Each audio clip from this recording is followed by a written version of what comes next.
What is up, Patreon, and welcome back to my channel. You know, I'm loving what we've been doing, counting down the best movies of each year so far, starting with 2013 up to 2017. So, you know what? I'm going to keep doing it before I move on to something else. I keep saying, well, I'm going to do this and I'm going to do that. And I'm just like, just keep going with the series that you're on, man. And I really liked doing it in front of my background last time. So podcast form, that is gone. We will do podcasts eventually with other stuff, but I want to do it like this. This is how I like doing it. Last time I actually filmed with my other camera. This time I'm using my phone because I find that to be a little bit simpler. So that's what we're doing. And today we are talking the best movies of 2016, my top 10 with honorable mentions. And just looking at this list, what a year for film. What a year. And I didn't even see all of the really great movies, and I didn't even see some of these until more recently, until last year and the year before. So today we're going to talk about those. I'm going to give you guys some honorable mentions and then move into my top 10 that will continue to change forever. I have a lot of honorable mentions. I'm just going to start, and I ain't going to tell you how many there are. I'm just going to roll through them. Let's start with movies that I gave an 8 out of 10. The Accountant, great movie with Ben Affleck. Star Trek Beyond, really good finale to that series. Solid sequel to The Conjuring and The Conjuring 2. Don't Breathe, really enjoyed that film. 10 Cloverfield Lane, awesome. If you guys haven't seen any of these, by the way, find them, watch them, because in my opinion, these are all movies that I could recommend to anyone. Even the honorable mentions, I think they're all great. Don't Think Twice, a comedy that no one watched, starring Keegan-Michael Key from Key and Peele. Manchester by the Sea. It's long, it's sad, but it's great filmmaking. Don't know if I would recommend it as much as these other ones, but I had to put it that high just because the filmmaking is fantastic. Then we get into my top 20. I know, right? Edge of 17. Wonderful movie. I think that just came on Netflix, actually. Okay, I just got a tweet from us on Twitter. That's strange. Let's see what else. A Monster Calls, a movie I watched more recently, but it's very good, starring Liam Neeson as the voice of the giant tree man. Got me really excited for Jurassic World Fallen Kingdom from the director, and then, that movie disappointed. Doctor Strange, solid honorable mention. You can tell that I love superhero movies. Lion. I believe that's on Netflix as well. Go watch it. And I think Kubo and the Two Strings, still on Netflix. But if you have not seen that movie, beautiful animation from the director of Bumblebee, his first film, or second film, I believe. The Nice Guys. Loved The Nice Guys. Didn't like it as much the first time I saw it. Saw it again. Really, really enjoyed it. Hunt for the Wilderpeople, Taika Waititi. Yes, his follow-up to What We Do in the Shadows. Deepwater Horizon, Peter Berg, Mark Wahlberg. Check that out. Great film. The Jungle Book. Love the remake of The Jungle Book. Like it more than the original Jungle Book. It's blasphemy for some, but I really enjoy it. And another Peter Berg, Mark Wahlberg combination was in my top 10 for quite some time. And then I watched the rest of a movie that I had needed to watch the rest of for a long time, and that moved out of my top 10. But that is my number 11. That's my last honorable mention. Now we move into my top 10. At number 10, Daredevil. Love me some Daredevil. Daredevil. Why did I say Daredevil? Deadpool, man. I'm not wearing my glasses. Maybe that's what it was. Love me some Deadpool. Deadpool is one of those films that comes along and it changes how comic book movies work. It set up Logan for success. It set up Deadpool 2, which actually just became the highest grossing X-Men movie of all time, Deadpool 2. That is incredible what this franchise has done. A franchise that never would have come to be if it wasn't for Ryan Reynolds and Tim Miller and the producers. It's one of those films that you watch, you laugh at. If it's not your style of humor, I don't know if you're going to I just realized I need to change. Clay, I love you, man. I got to change his name out, man. I got to give somebody else a shout out. I'm going to change it out very soon. But Deadpool is a fantastic comic movie. If you guys haven't seen it, if you're not into super crude humor, I encourage you not to watch it. But if you are into that style of humor and you love superheroes, definitely check it out. My number 9 is a movie that was right outside of my top 10 for quite some time. I'm sorry, guys. My allergies are killing me. I keep scratching my nose here. Moana. The music in Moana is something that I gravitated to the very first time I heard You're Welcome on the radio. And then I created a playlist on YouTube, and Shiny and You're Welcome and How Far I'll Go. All of those songs resonated with me, and I watched the movie. I'm like, this movie's very good.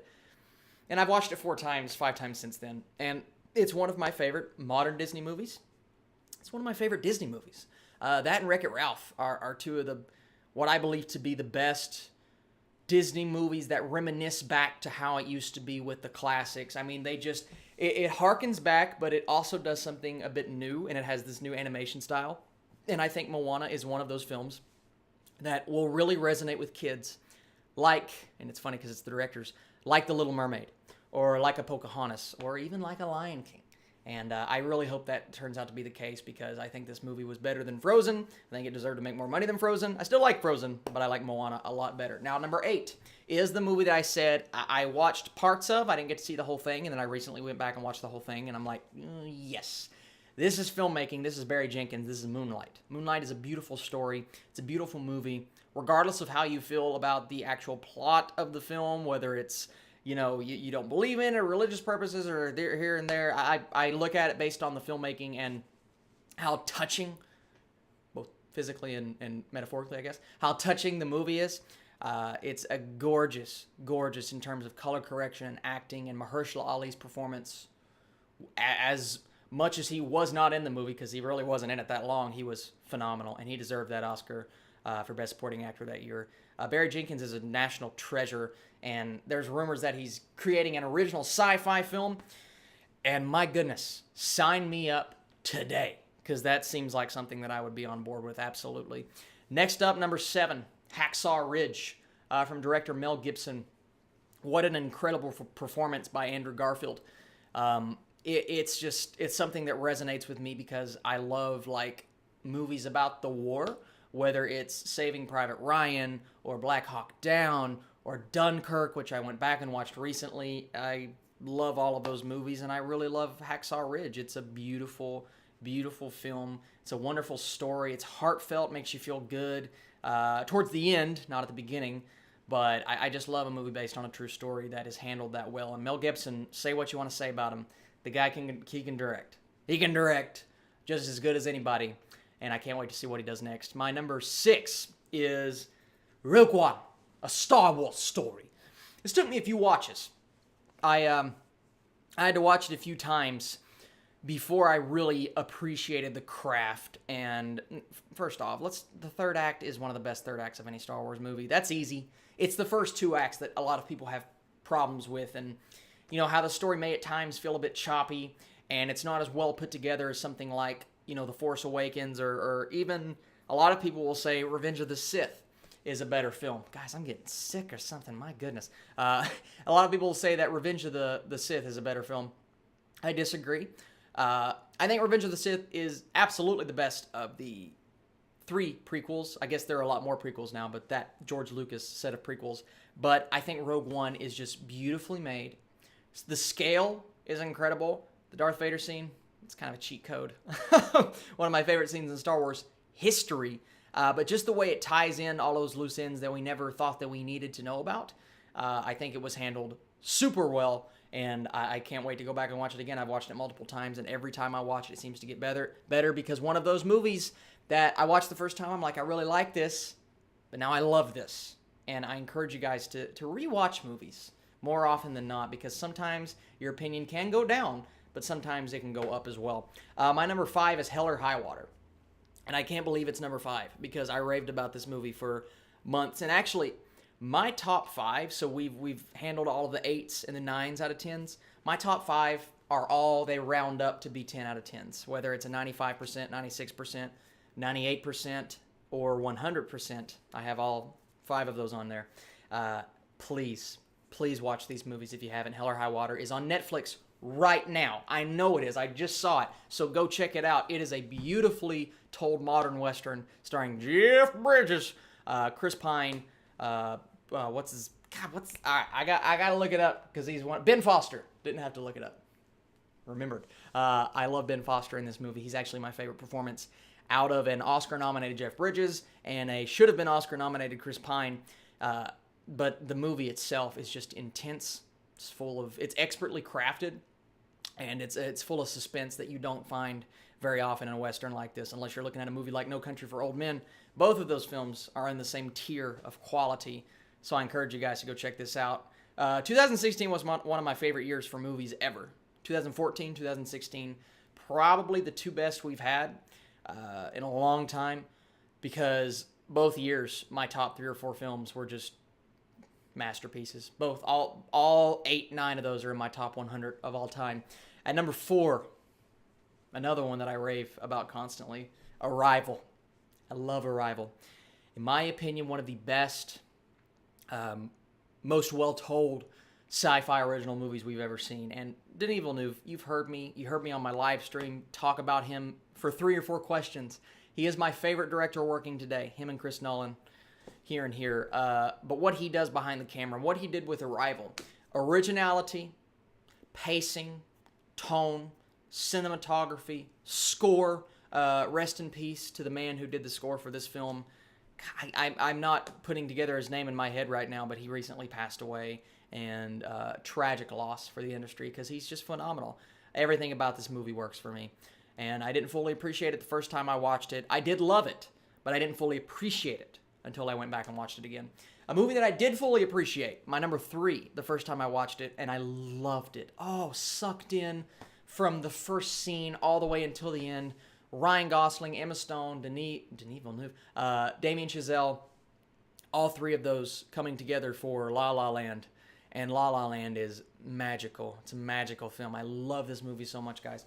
It's one of those films that if you don't watch out, if you don't know what you're getting into, it could sneak up on you and slowly become one of your favorite films of all time. Because that's what it did for me.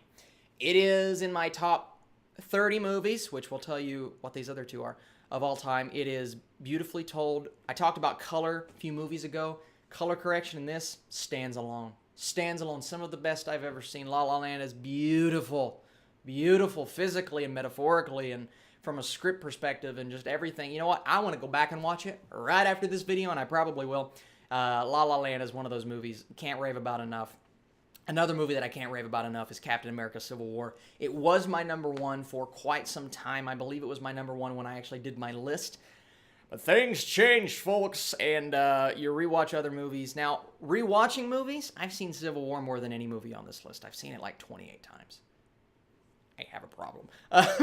But I think the Russo brothers brought us something that brought together, you know, you look at it now, it's like, well, Infinity War is way bigger than this, but at the time, Civil War brought together so many characters on screen, and it did things that we've never seen before, and it handled it all so...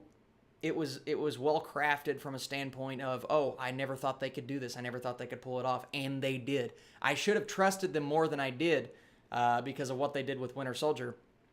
But Civil War is one of those films that brings the emotion, brings the action. That scene at the end with Tony Stark realizing what actually happened to his parents is beautiful. And Civil War is my number 2 favorite movie of 2016. And my number 1 is a movie that you guys have to go rent right now. Rent it. Get it, do whatever you have to do, and that film is Sing Street. Sing Street is beautiful. These guys deserve to be talked about, so let me pull up the cast here real quick, because these are, not all of them, but a lot of them are no names. Ferdia Walsh-Pilo and Lucy Boynton, and Lucy Boynton, I believe that's how you pronounce it, was actually just in Bohemian Rhapsody. She was the female love interest, and she's wonderful in that movie. Ferdia Walsh-Pilo, I heard he's in the TV show Vikings, but I've not seen him as often as I think we should be seeing him. But my standout performance in this film is Jack Reynor as the brother. Beautiful performance. He was one of my favorite actors of that year because of how incredible he was in that movie, and I think he was criminally overlooked. His emotion in that final scene, I will not say what it is or what happens. I will not say anything about this movie because this is one of those movies that maybe not everyone watching this video has seen, but I encourage you, go watch Sing Street. Go watch it. Do not miss this movie. It is one of those that I think everyone should see, and I truly love it for all of those reasons, and that is my number 1 favorite movie of 2016, directed by John Carney, who also directed Begin Again, which I believe I put it in the honorable mentions on my 2014 list, but it's a great movie with Mark Ruffalo and Keira Knightley. Please go check that out, and please go check out Sing Street, my number 1 favorite movie of 2014. I'm going to go back just so I can repeat my top 10 to you guys, and and then we will be on our way. So if you guys haven't seen any of these movies, I recommend go back, watch them if you haven't seen them, rewatch some because they may move up or down for you. And my top 10 movies of 2016 are Deadpool, Moana at number 9, Moonlight at number 8, Hacksaw Ridge at number 7, Rogue One: A Star Wars Story at number 6, Hell or High Water at number 5, number 4, Arrival, number 3, La La Land, number 2, Captain America: Civil War, and my number 1 favorite movie in 2019 of 2016 is Sing Street. It's amazing how much this list has changed. Patriots Day was once on there. Jungle Book was once on there. Moana used to be a little bit lower. Moonlight was never on this list because I hadn't finished it. Sing Street it used to be number 2. Arrival used to be number 6. Lists change. Opinions change. Go back, rewatch. Do not be afraid to change your opinion. And not that I've changed my opinions on these movies.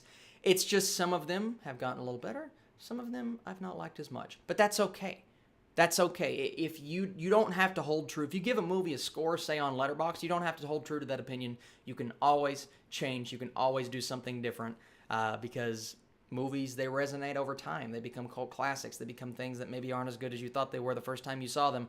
Let me know in the comment section down below. What movies do you like on this list? What movies do you not like? What's your favorite movie of 2016? Thank you guys so much for supporting me. Sorry about all the struggles I've been seeing on Patreon.